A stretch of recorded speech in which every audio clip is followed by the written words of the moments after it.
Menolak dioperasi, Agus Salim kini stres akibat berbagai tekanan dari orang-orang sekitarnya, menyebabkan pihaknya harus dilarikan ke rumah sakit jiwa.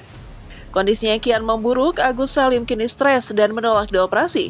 Menurutnya, ia lebih baik kembali ke Aceh daripada stres akibat tekanan dari orang-orang sekelilingnya. Hal ini lantas menyita perhatian warganet terkait perkembangan kondisi Agus setelah lepas dari pengawasan Novi Pratiwi. Faktanya, Agus Salim bukan fokus pada pengobatan mata, justru kini pihaknya harus dilarikan ke rumah sakit jiwa guna mengecek kejiwaannya. Hal ini turut disampaikan oleh seorang psikiater terkait kejanggalan yang ada pada diri Agus. Tak hanya itu, guncangan jiwa Agus hingga alami stres tidak luput dari pengaruh besar orang-orang di sekitarnya. Bahkan dengan lantang, seorang psikiater menyebut jika Agus juga dipengaruhi oleh pengacaranya. Yang demikian akibat tekanan hingga menyebabkan sang klien stres, depresi, hingga alami gangguan jiwa.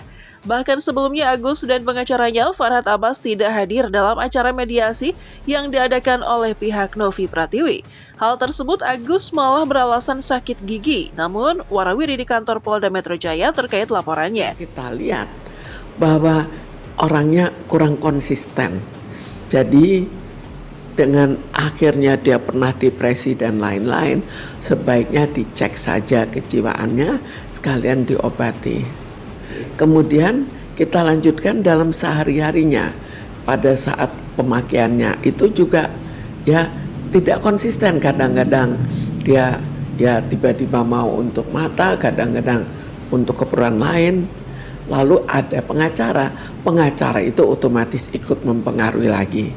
Kita tidak tahu pengaruhnya apa, tapi keseluruhan membawa suatu hasil bahwa akhirnya dia tidak jadi pergi untuk diperkarakan. Jadi kalau dilihat dari kesembuhannya itu juga sepertinya kan agak ragu-ragu, bukan ragu-ragu penuh, memang dia mau sembuh, tapi terkadang tidak terlalu mempersoalkan ya saya pakai untuk kekayaan juga nggak apa-apa, padahal ke orang lain akan berpikir ini kan mata itu perlu sekali untuk dia bisa bekerja kembali seperti biasanya. Tapi sekarang dia sudah punya pekerjaan, tapi akhirnya mata itu dilalaikan. Itu kan juga suatu kejanggalan. Kenapa kok mata itu sesuatu yang sekunder, bukan itu yang diutamakan dulu. Sekarang kita juga tidak tahu apa yang buat dia depresi. Ya jelas kalau orang sudah matanya kena, matanya sampai ya disiram air keras, itu jelas akan depresi. Sekarang kita lihat pada dirinya, awalnya kan tidak terlalu depresi, ya agak acuh, kemudian depresi. Jadi itu yang kita ragukan, kenapa kok up and down begitu perasaannya. Sebetulnya yang diragukan kenapa kok diberikan donasi untuk mata, kok matanya nggak dipersoalkan. Kok jadi sebetulnya agak janggal bagi orang yang sudah punya pekerjaan, kemudian matanya kena, kemudian diberikan donasi. Umumnya selalu mata itu dipersoalkan untuk diobati dulu. Tapi ini kenapa kok tidak demikian? Itu saja sudah suatu kejanggalan yang harus ikut dipikirkan ada apa. Ya, kita lihat bahwa manusia pada umumnya kalau sudah matanya kena, bagi dirinya suatu persoalan yang besar. Tapi kenapa kok ini pada Agus kok masih mau menyimpangkan uang dengan mengorbankan matanya, padahal matanya adalah masa depan dia. Kecuali kalau misalnya waduh dia orang sudah pesimis sebelumnya, tidak punya pekerjaan, tidak apa, tapi dia kan punya suatu pekerjaan, risiko pekerjaannya kan hilang kalau matanya juga sudah masalah.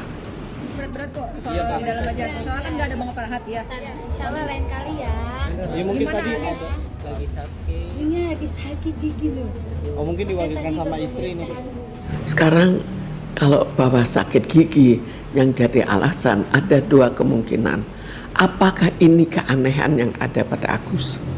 Atau ini memang alasan dari Agus? Atau ini pengaruh dari pihak lain dari Agus? Selain itu, Farhad Abbas kembali berulah bawa-bawa nama Denny Sumargo. Farhad katakan jika pada saat mediasi berlangsung, Denny Sumargo seolah curi kesempatan pegang tangan wanita. Wanita tersebut menurut Farhad kebetulan seorang pengacara yang saat itu juga bersama suaminya. Bahkan ia kembali menyentil Densu soal permasalahan sebelumnya saat dilabrak ke rumahnya. Tak cukup di situ saja, Farhad Abbas juga menyinggung perihal donasi Agus Salim. Ia koar-koar terkait para donatur yang ingin meminta kembali uang donasi. Diketahui saat ini para donatur telah menarik kembali uang yang sebelumnya didonasikan ke Agus Salim. Mereka kompak agar uang tersebut lebih baik didonasikan ke pihak yang lebih membutuhkan. Densu ini, lihat ya. Saking seriusnya, ya ini pengacara perempuan dipegang tangannya kan, dipegang tangannya marah suaminya kan. Kalau ini hati-hati juga Densu pegang-pegang tangan pengacara istri, marah suaminya orang Palembang ini, ya kan.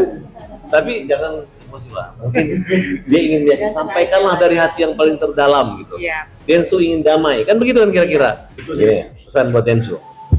Densu, kalau lu mau damai sama gue, pedang lu jangan begini, pedang lu masukin, baru damai sama gue. Kan gitu kan?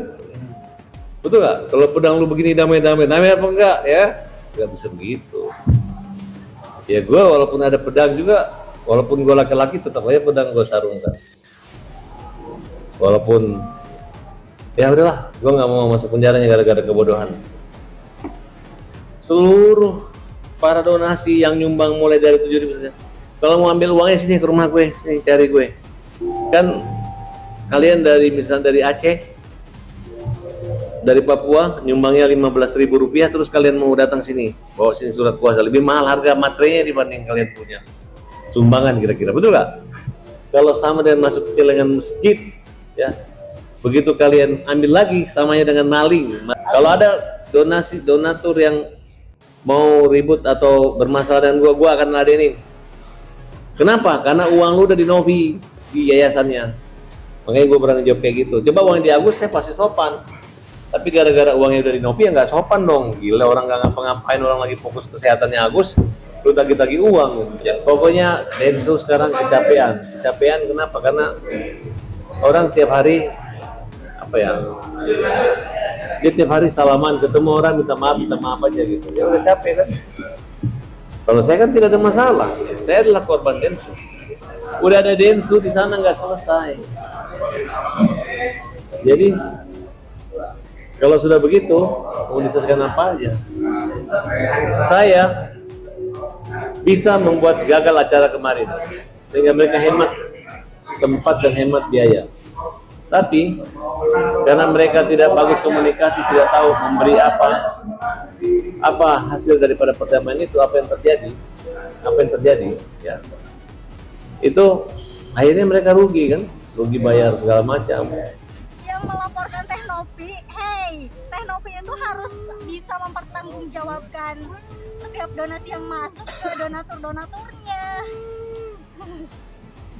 Kalian tahu nggak sih kalau yang namanya uang donasi Rp1.000 pun itu harus dipertanggungjawabkan. Ini bayangin 1,5 M.